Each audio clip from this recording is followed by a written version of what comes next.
Hi friends, అందరికీ నమస్కారం. Friends, ఈ వీడియోలో రెండు తెలుగు రాష్ట్రాలకు సంబంధించిన వెదర్ అప్డేట్ ఇప్పుడే రావడం జరిగిందండి. వీడియోలోకి వెళ్ళి పూర్తి వివరాలు తెలుసుకునే ముందుగా మన ఛానల్ని సబ్స్క్రైబ్ చేసుకోండి.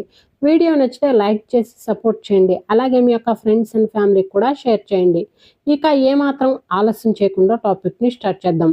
బంగాళాఖాతంలో అల్పపీడనం కారణంగా ఆంధ్రప్రదేశ్, తెలంగాణ రాష్ట్రాల్లో మరోసారి భారీ వర్షాలు పడతాయని, వచ్చే 3 రోజుల పాటు వర్షాలు కురుస్తాయని భారత వాతావరణ శాఖ అంచనా వేసింది. ముఖ్యంగా తెలంగాణ రాష్ట్రంలోని 7 జిల్లాల్లో భారీ వర్షాలు కురిసే అవకాశం ఉందని, ప్రజలు అప్రమత్తంగా ఉండాలని వాతావరణ శాఖ అధికారులు తెలిపారు.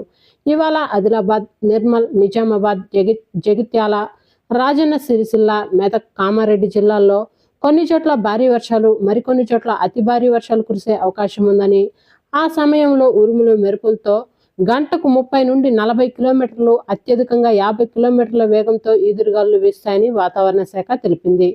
అయితే నిన్న రాత్రి పలు చోట్ల భారీ నుండి అతి భారీ వర్షాలు కురిశాయని వాతావరణ శాఖ తెలిపింది.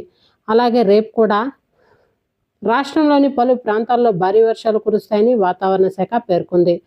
రాష్ట్రంలోని ఆదిలాబాద్, నిర్మల్, నిజామాబాద్, జగిత్యాల, రాజన్న సిరిసిల్ల, మెదక్, కామారెడ్డి జిల్లాల్లో భారీ వర్షాలు కురిసే అవకాశం ఉందని, దీంతో ఈ జిల్లాలకు వాతావరణ శాఖ ఎల్లో హెచ్చరికలు జారీ చేసినట్లు వాతావరణ శాఖ తెలిపింది.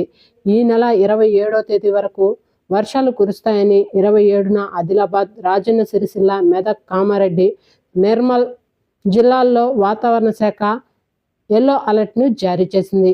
భారీ నుండి అత్యంత భారీ వర్షాలు కురిసే అవకాశం ఉందని వాతావరణ శాఖ తెలిపింది.